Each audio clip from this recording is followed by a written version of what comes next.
Good morning student. आज मैं आपको पाठ 11 पढ़ाने वाली हूँ। पाठ 11 है मानव नेत्र और ये रंग बिरंगा संसार। उसका जो टॉपिक है 11.4 कांच के प्रिज्म द्वारा श्वेत प्रकाश का विक्षेपण। आज हम इसके बारे में पढ़ेंगे कि कांच के प्रिज्म में से जब श्वेत प्रकाश, सूर्य का प्रकाश को बोलते हैं श्वेत प्रकाश, जब सूर्य का प्रकाश जाता है तो वो विक्षेपित हो जाता है, मीन्स अपने टुकड़ों में टूट जाता है। उसके जो कंपोनेंट कलर हैं, उसके जो अवयव कलर वर्ण हैं, उनमें टूट जाता है। वर्ण मीन्स कलर, रंग। वर्ण और रंग एक ही वर्ड है, ये वर्ण मीन्स रंग। तो उसके अवयव रंगों में वो टूट जाता है। और ये कैसे होता है?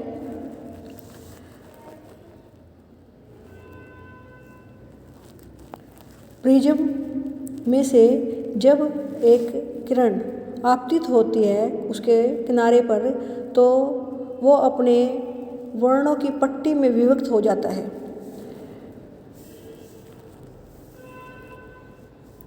ये जो रंगीन पट्टी है, रंगीन पट्टी के दोनों सिरों पर तुम्हें अलग अलग रंग दिखाई देंगे। और ये जो वर्ण हैं, जो हमें रंग दिखाई दे रहे हैं अलग अलग, एक क्रम में ही अलग होते हैं।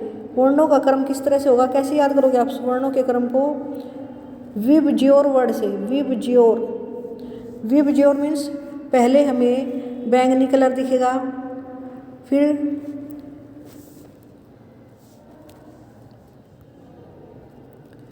फिर हमें जामुनी कलर, नीला, हरा, पीला, नारंगी और रेड, इस तरह से हमें कलर दिखाई देंगे। VIBGYOR means violet, indigo, blue, green, yellow, orange और रेड, इस तरह से हमें कलर दिखाई देंगे जब सफ़ेद रंग किस में से गुजरेगा? प्रिज्म में से। प्रिज्म में से ऐसे गुजरने के बाद जो हमें ये कलर की एक पट्टी मिली, जो रंगों की एक पट्टी मिली, उस रंग की पट्टी को क्या बोलते हैं? स्पेक्ट्रम।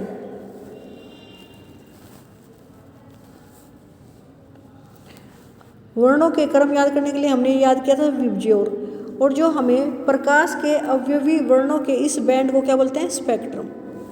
जो हमें प्रकाश के अवयवी वर्णों का ये बैंड मिला, इसको क्या बोलेंगे? स्पेक्ट्रम। आप सभी वर्णों को अलग अलग ना देख पाएँ, फिर भी कुछ ऐसे अवश्य है जो प्रत्येक वर्ण को एक दूसरे से अलग करता है। और प्रकाश के अवयवी वर्णों में विभाजन को क्या बोलते हैं? विक्षेपण। जो ये प्रकाश की किरण है अपने अवयवी वर्णों में विभाजित हो गई, इसे बोलते हैं विक्षेपण। ये जो पूरा प्रोसेस है उसको बोलते हैं विक्षेपण। प्रकाश की एक वाइट लाइट प्रिज्म में से गई और फिर वे टुकड़ों में विभाजित हो गई, अपने अवयवी वर्णों में विभाजित हो गई, उसे बोलेंगे विक्षेपण। अब कैसे विक्षेपित होती है? अब देखो, ये आपका प्रिज्म है। प्रिज्म में से जब वाइट लाइट, सूर्य की लाइट यहाँ गई तो उसका अपवर्तन हुआ। अपवर्तन मीन्स उसने अपनी डायरेक्शन चेंज कर ली, क्योंकि वो हवा से गिलास में आ रही थी। बाहर हवा है, हवा से जैसे वो गिलास में आई तो उसकी डायरेक्शन चेंज हो गई ऐसे।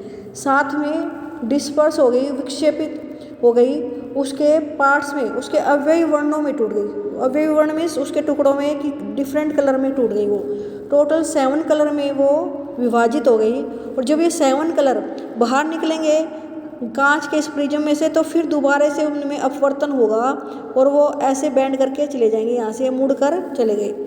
और हमें क्या मिला? ये बैंड ऑफ कलर मिला।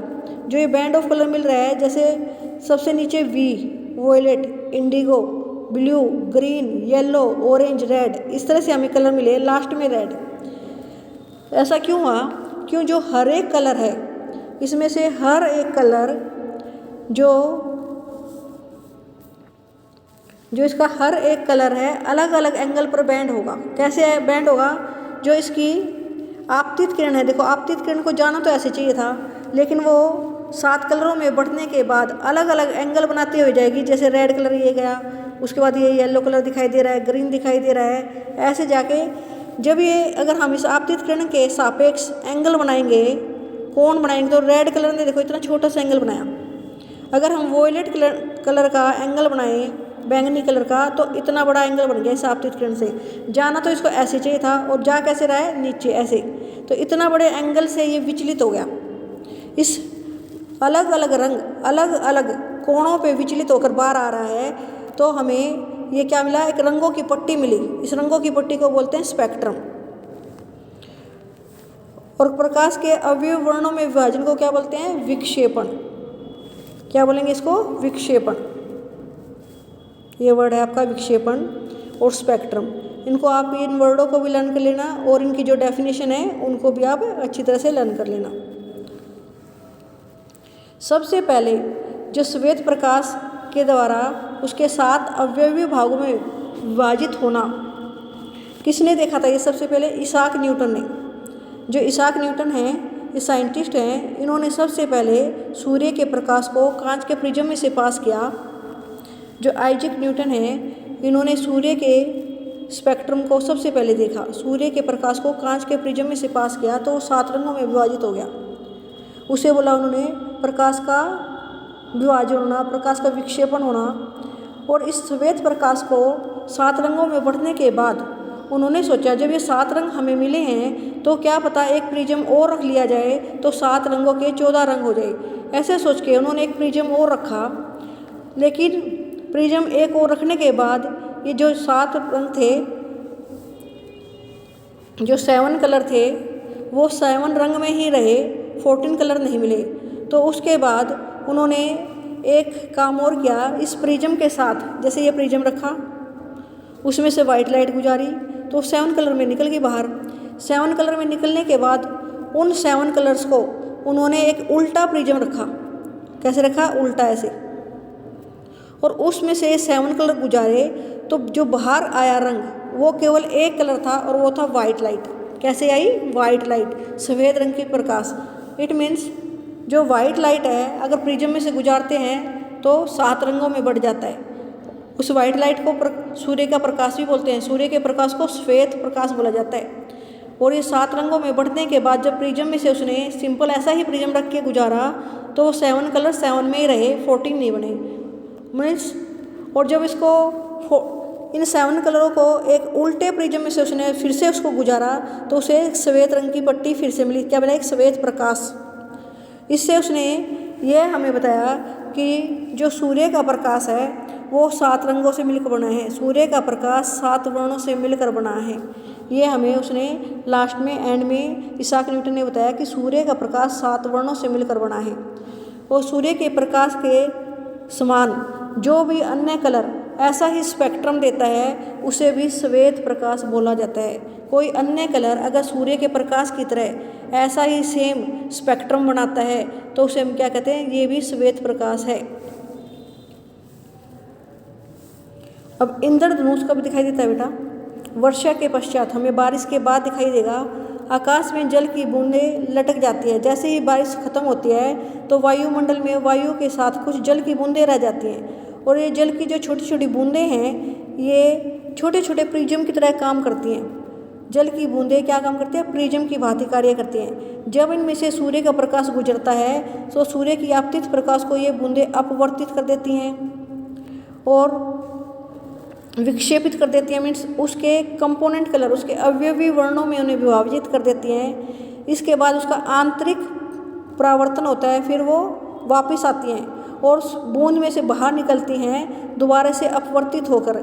इस प्रकार से प्रकाश के प्रक्षेपण, आंतरिक परावर्तन के कारण हमारे जो नेत्र हैं उनको भिन्न भिन्न रंग दिखाई देते हैं, जिसे हम क्या बोलते हैं? रेनबो, इंद्रधनुष। और ये इंद्रधनुष बनता कैसे है? मान लो ये एक बारिश की बूंद है, उसमें सूर्य का प्रकाश ऐसे गया, उसके बाद वो विक्षेपित होकर 7 रंगों में बढ़ जाएगा, साथ में उसका अपवर्तन भी हो जाएगा।